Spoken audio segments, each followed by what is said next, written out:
യശോദമ്മ കുട്ടിക്ക് പാലൊക്കെ കൊടുത്ത് സാധനങ്ങളൊക്കെ ഇങ്ങനെ അലമാറ പോലെയുള്ള വണ്ടിയാണ്, ഒരു ഉരുട്ടി കൊണ്ടുപോകുന്ന അലമാറകളാണ്. ആ ഉരുട്ടി കൊണ്ടുപോകുന്ന അലമാറകളിലാണ് സാധനങ്ങളൊക്കെ വെക്കുക. അവർ എല്ലാം കുപ്പിയും പാത്രങ്ങളും എല്ലാം വെക്കുക അതിലാണ്. അങ്ങനെയുള്ള ഒരു വണ്ടി, 2-3 വണ്ടികളുണ്ട്. അത് ഒരു സ്ഥലത്ത് വെച്ചിട്ടുണ്ട്. അതിന്റെ അടുത്തായിട്ട് ഒരു വിരിപ്പൊക്കെ വിരിച്ച്, ഒരു കിടക്കൊക്കെ വിരിച്ച് അതിൽ കുട്ടിയെ ഉറക്കി കൊണ്ടുപോയി കിടത്തി പുതപ്പിച്ച് അങ്ങനെ കിടത്തിയിരിക്കുന്നു.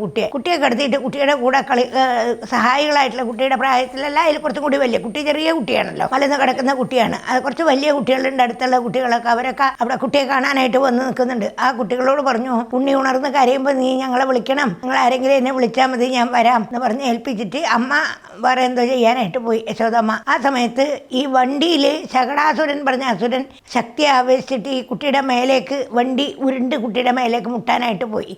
ആ സമയത്ത് കുട്ടി ഉണർന്നു. കുട്ടി എല്ലാം അറിയുന്ന ആളാണ്, ഭഗവാനല്ലേ. അപ്പോൾ ഉണർന്ന് കാലുകൊണ്ട് ആ വണ്ടിയിൽ പതുക്കി ഒന്ന് തട്ടി, മുല കുടിക്കാൻ കരയുന്ന പോലെ ഉണർന്ന് കരയുന്ന നാട്യത്തിൽ കാലൊന്ന് കുടഞ്ഞു. കാല് കുടഞ്ഞപ്പോൾ ആ വണ്ടിയിലൊന്ന് തട്ടിയപ്പോഴേക്കും വണ്ടി പൊടിഞ്ഞ് അനവധി കഷ്ണങ്ങളായിട്ട് പൊടിഞ്ഞു വീണു. അപ്പോൾ ആ ശബ്ദം കേട്ടിട്ട് യശോദയും ബാക്കി ഗോപസ്ത്രീകള്, നന്ദഗോപര്, ഗോപന്മാരെല്ലാവരും പേടിച്ച് ഓടി വന്നു നോക്കിയപ്പോൾ കുട്ടി അവിടെ കിടക്കുന്നുണ്ട്. കുട്ടിക്കൊന്നും പറ്റിയിട്ടില്ല. യശോദ കണ്ണുനീരോട് കൂടി കുട്ടിയെ എടുത്ത് മാറോടണച്ചു.